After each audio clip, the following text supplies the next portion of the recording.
Welcome back to another podcast by Miriam Khan. This is Raise Your Vibes. Today's topic is quite an interesting one. The topic is how our own negative thoughts can be our own prison and our own worst enemy.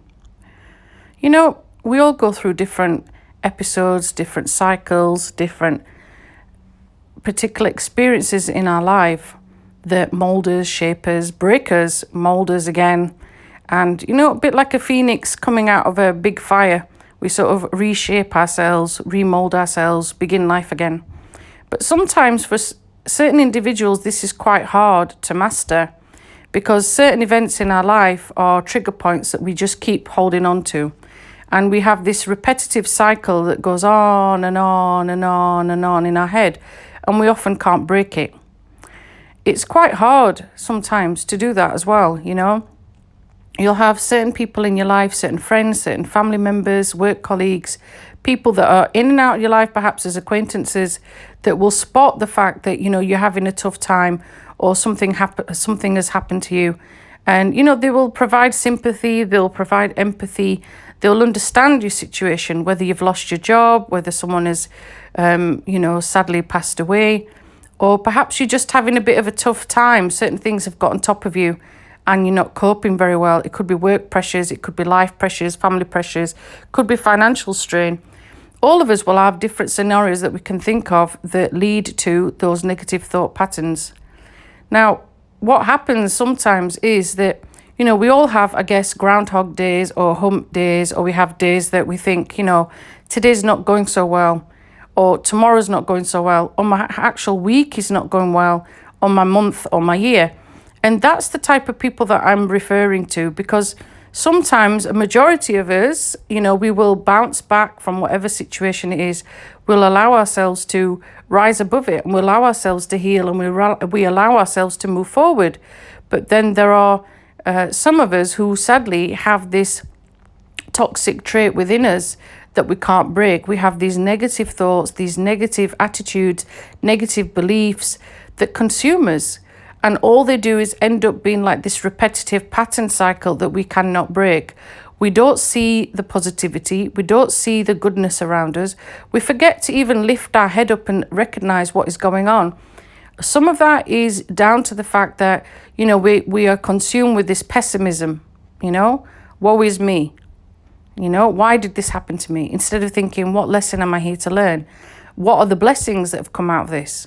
You know, if you, for example, have broken your arm, perhaps your arm is in a plaster and your friend has, you know, taken you to hospital. Perhaps a friend has, you know, been with you, supported you, taken you to that hospital visit, helped you to get home, helped you to adapt within your house. Perhaps you can't open particular things. Maybe you're trying to make a meal and you can't, you know.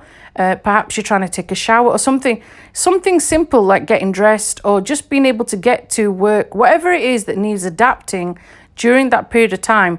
You know, you're not looking at the fact that there's this somebody has been helping you, somebody has supported you, somebody has, you know, taken on this role of looking at what's going on with you and has helped you to adapt. And you, in that particular predicament, in the example that I'm talking about, may not recognize that.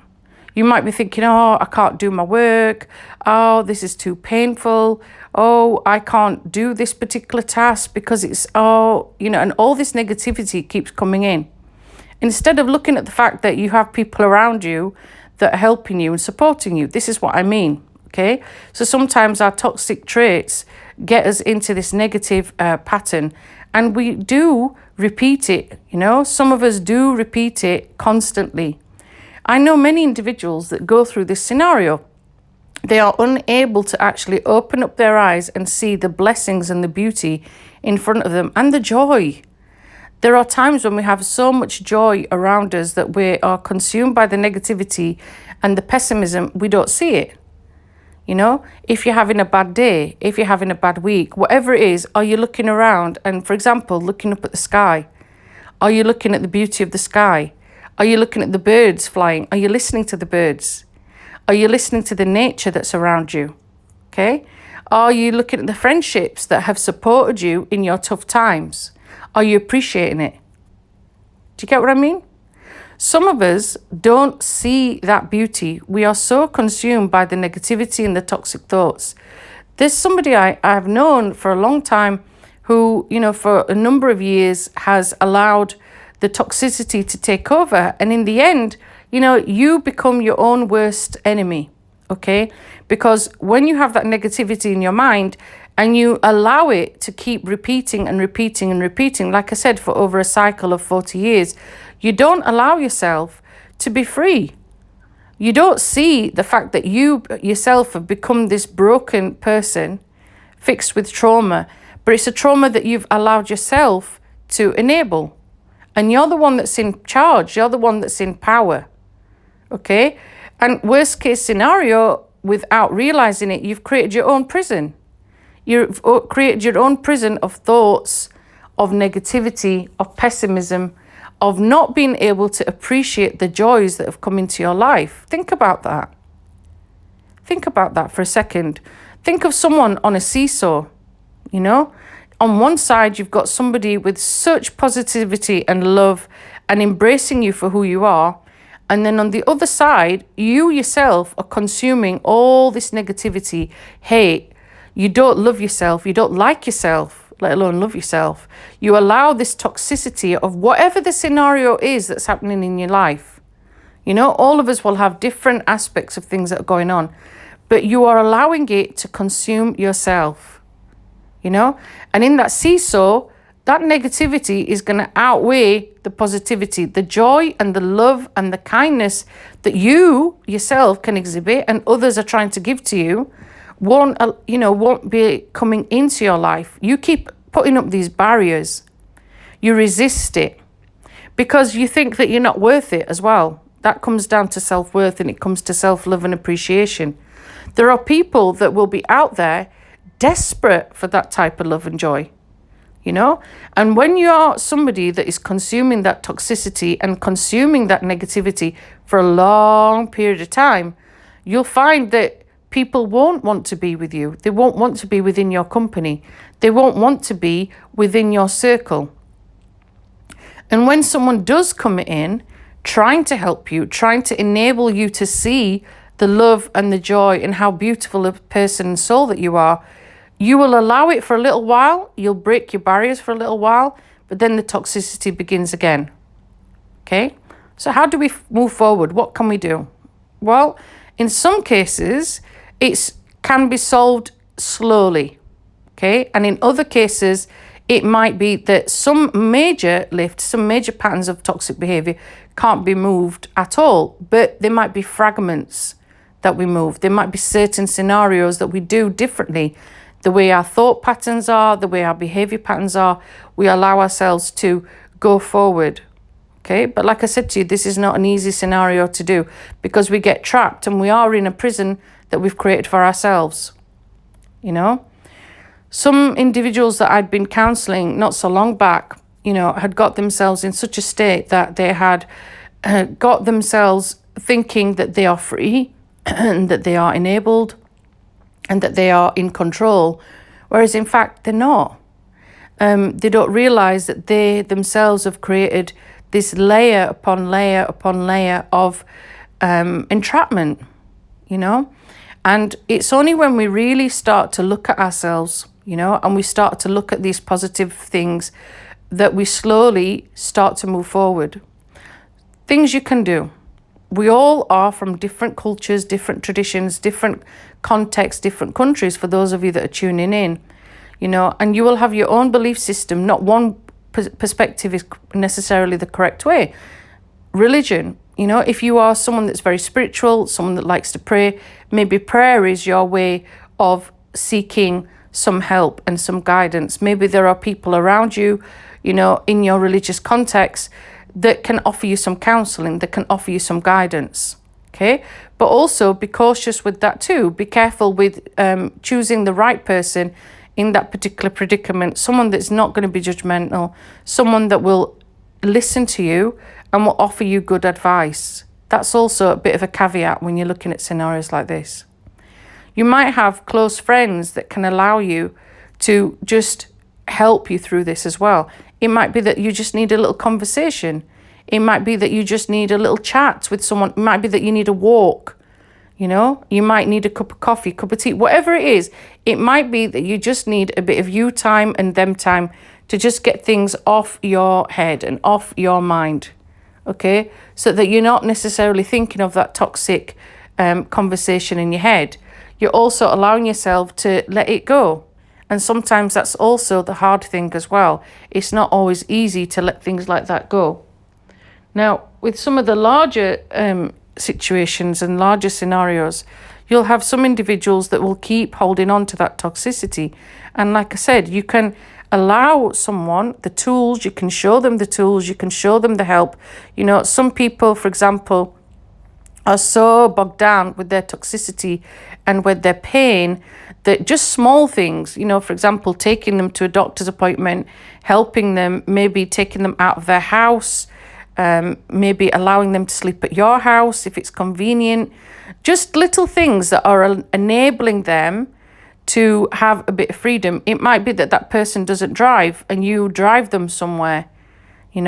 It could be that that person is unable to leave their house and you have to stay with them, even though it's not really the right place to be, because of the toxicity that might be in that household. But the point is that you are there as a means of support. You're there to help and encourage and to show that person that, there are other aspects, there are other things that are out there other than the toxic thought patterns that are in their head. But the other thing that you have to do as well is to make sure, as much as you are supporting that person and being kind and caring, which is a beautiful thing, that you are allowing a bit of space for yourself, and that comes with your different boundaries as well. When you are trying your hardest to support people that are struggling, that are finding things hard, the best thing you can do is obviously listen. And that's the other thing. Some people will keep these thoughts and keep these feelings consumed with them, and they will lock them in a tiny, tiny part of their brain and their heart, their soul and their mind. That also is like a metaphorical prison, because they're not allowing themselves to express what's really going on, And sometimes it can be a very small issue that's happened a long time ago that they are holding on to that resentment, they are holding on to that anger, they're holding on to that pain. And that's where it becomes very toxic, Instead of releasing it, instead of expressing it, instead of forgiving as well, and instead of letting go, they let it consume themselves. And this is where the toxic cycle also comes in, Sometimes, you can't help everybody. That's one thing I've learned massively over the last couple of years. You will try your best to counsel someone. You'll try your best to encourage someone and support someone. And there are also times when you yourself that's trying to help somebody has to let go, okay? There are some scenarios where you can help someone, of course you can. And there are also some scenarios where unfortunately, you see that that person isn't willing to do the work, and the work on themselves. I don't mean physical work. I mean spiritual work, mental work, psychological work. You are trying to enable them. You're trying to encourage them to grow. You're trying to help them get over the trauma, to get over whatever scenario is, whatever the negativity is that's in their mindset, And you can coach them. You can show them the tools. You can enable them and support them as well. But if they're not willing to do the work themselves, then there are times you have to step back and step away, because you're only going to hurt yourself in the process. That's not a negative thing. It's just putting things into perspective. Some people's negative thoughts can't be changed. They simply can't, because the person isn't ready to get rid of that pattern of behavior. They're not ready to do the cognitive behavioral therapy or any other type of counseling approach that you think is applicable here. Sometimes, you will try and try and try. And this is coming from a family member point of view, because it's not a situation like a friend, for example, where you can just simply just leave it or cut that friendship off, If this is a parent or a guardian, it's very hard, to say, I'm sorry, I can't help you anymore. Some people will do that. I've seen it happen, And to the family member, it seems very cold and very calculated when they cut you off. But also they don't realize that, okay, it's feeding that person's negativity as well. Why aren't I good enough? Why isn't this person wanting to be with me? But they don't realize that the person that's done that, that's cut those ties, have done it for their own protection. Because it's not easy to be around someone that holds on to such negativity and such,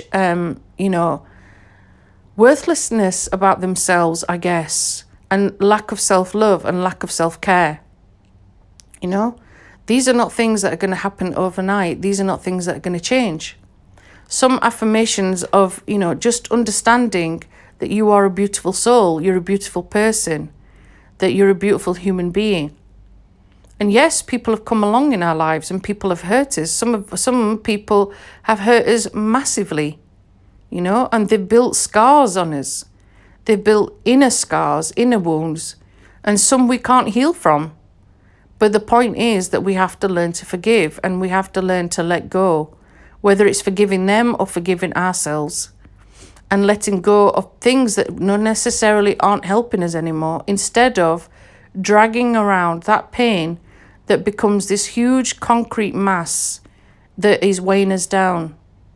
And then the toxicity and the negativity in our own head and our own thoughts keeps playing repeatedly and repeatedly and repeatedly, to the point where we aren't moving forward. We aren't allowing ourselves to live, and we aren't allowing ourselves to grow. Now, all of us will know somebody similar to the conversations I've just talked to you about. We'll know someone that is remnant of that. The point is, well, what do we do? How do we move forward? And how can we help them and ourselves to heal? Sometimes we can't help everybody, like I said, and it's okay to step away. It's okay to step back. Sometimes you might just have a bit of a break from them and just be peaceful and say to them, I'm sorry, I can't do this anymore at the moment.